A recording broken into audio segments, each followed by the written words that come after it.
my name is Stephanie Strong. I'm a physical therapist here at North Texas Orthopedics. Today I'm going to talk to you about Achilles tendonitis, or therapy after an Achilles tendon repair. With Achilles tendonitis, typically it's going to take at least 12 weeks for you to consistently work on your exercises in order to see a change in those symptoms. An Achilles repair can actually take 9 months to a year to fully regain that full strength and stability back in order to get back to activities and running with that.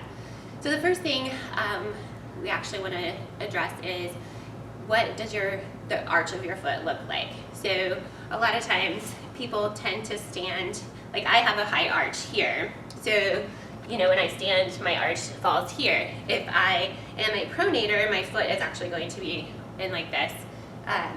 Or if I'm just naturally flat-footed, it can be like that. So there's actually, what most people don't know is there's 3 types of shoes. There's a neutral shoe, there's a stability shoe, and a motion control shoe. So how you actually can tell if it is a stability shoe is on the back of your shoe. It's going, I'm sorry, not a stability shoe, a neutral shoe is on the back of your shoe here. It's equal on both sides. So that's what I need to be in, is I'm in a neutral shoe because I have a high arch. Now if I was a pronator, where I meant that I rotated in, then the inside of my shoe would be a little bit higher than the other side that keep me from pronating in. Now, if I just stand naturally in a flat-footed position, then I would need to be in a motion control shoe, and that is my entire shoe is built up on the inside to keep me from rolling in there. So it could be that you're not in a proper shoe that's causing some of your irritation to the back of the Achilles. So we also want to make sure that we're stretching 3 to 5 times a day. So a calf stretch is going to be just in a stride position, leaning forward. You want to make sure, most people tend to rotate that back foot out. We want to make sure that back toe is pointed forward, leaning into it, so you should feel a nice stretch up to the big part of the calf here. So naturally, we're going to hold this for about 30 to 60 seconds, and then we switch legs 2 to 3 times on each side. But again, we're doing this 3 to 5 times a day. Next, we're going to stretch the smaller part of the calf, the Achilles tendon, through here. So you're going to draw that foot in a little bit closer, drive that knee down to the ground here. So again, we're looking for a stretch through here, holding for 30 seconds to a minute, 2 to 3 times on each side, 3 to 5 times per day.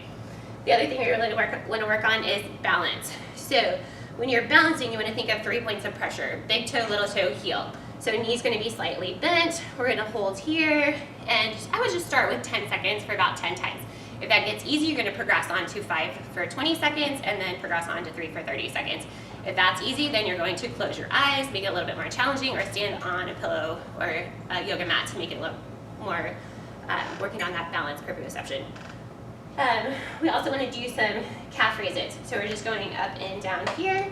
If that is pain-free, to make it more challenging, you're going to go off the edge of the step, up, let those heels drop down. A slight stretch is okay, but again, if your pain is increasing more than 2 notches on the pain scale, I would back off and not do that quite so much. 3 sets of 10 to 15 reps, again, 3 to 5 times per day with that.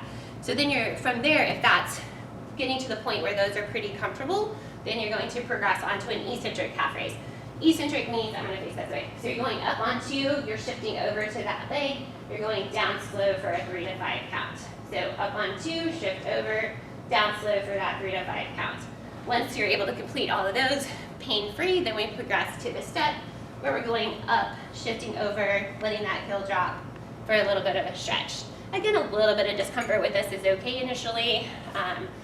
You're gonna have to just work through that again. Just know it can take a good 12 weeks plus of you consistently working on that before that becomes pain-free.